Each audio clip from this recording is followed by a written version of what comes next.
وہ ایک مصری انجینئر اور آرکیٹیکٹ تھا جس نے ظاہری دنیاوی بدوباش سے دور اور نامعلوم رہنے کو ترجیح دی۔ ڈاکٹر محمد کمال اسماعیل 1908 کو پیدا ہوئے اور ان کا انتقال 2008 میں ہوا۔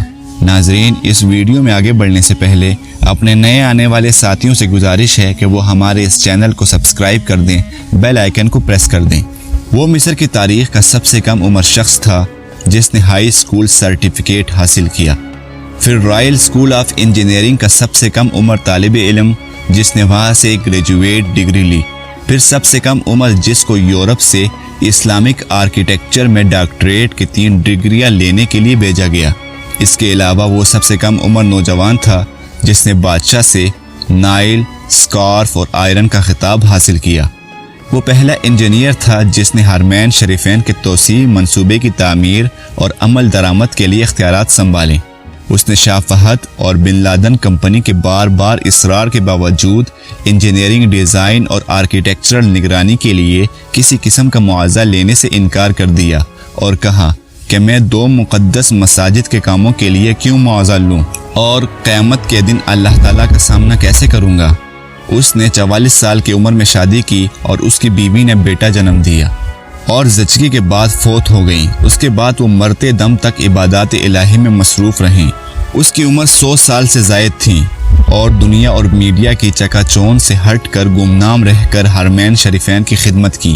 اس عظیم آدمی کے حرمین شریفین میں نصب کیے گئے سفید پتھر کے حصول کی بھی بڑی دلچسپ کہانی ہے۔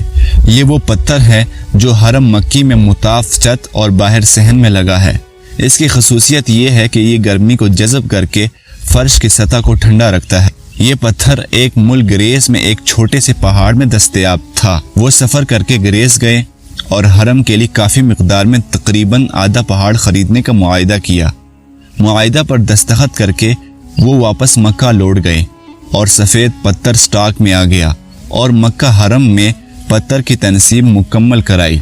15 سال بعد سعودی حکومت نے ایسا ہی پتھر مسجد نبوی میں بھی نصب کرنے کو کہا۔ انجینئر محمد کمال کو جب بادشاہ نے مسجد نبوی میں ویسے ہی ماربل لگانے کو کہا تو وہ بے حد پریشان ہوئے، کیونکہ کرۂ ارض پر واحد جگہ گریس ہی تھی جہاں یہ پتھر دستیاب تھا، جو کہ آدھا پہاڑ تو وہ پہلے ہی خرید چکے تھے۔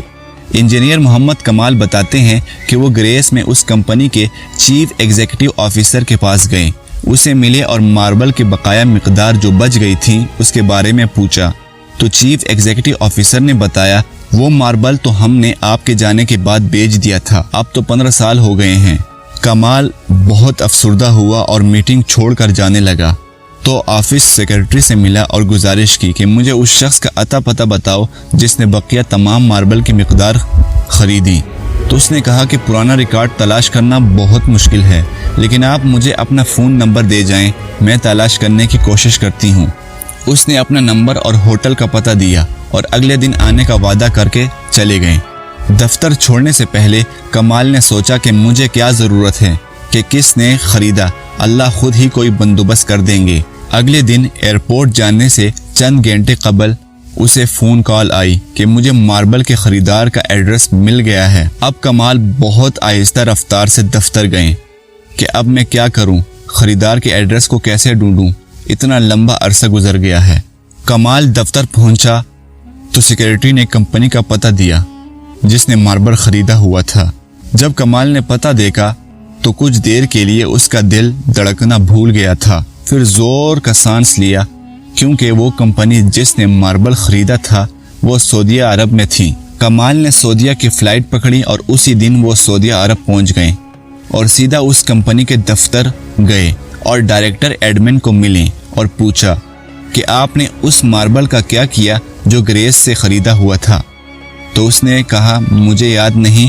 پھر اس نے سٹاک روم سے رابطہ کیا اور ان سے پوچھا کہ وہ سفید ماربل جو گریس سے منگوایا گیا تھا کدھر ہے، تو انہوں نے کہا وہ ساری مقدار میں موجود ہے اور اس کو کبھی بھی استعمال نہیں کیا گیا۔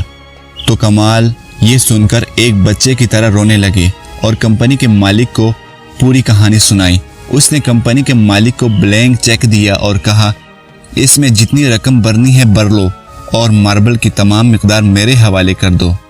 جب کمپنی کے مالک کو پتہ چلا کہ یہ تمام ماربل مسجد نبوی میں استعمال ہونا ہے تو اس نے کہا کہ میں 1 ریال بھی نہیں لوں گا۔ اللہ نے مجھ سے یہ ماربل خرید کرایا اور پھر میں بھول گیا۔ اس کا مطلب یہی تھا کہ یہ ماربل مسجد نبوی شریف میں استعمال ہونا ہے۔ ناظرین، آخر میں ہم سب دعا گو ہیں کہ اللہ تعالیٰ اس عظیم انسان کے درجات کو بلند فرمائیں، آمین۔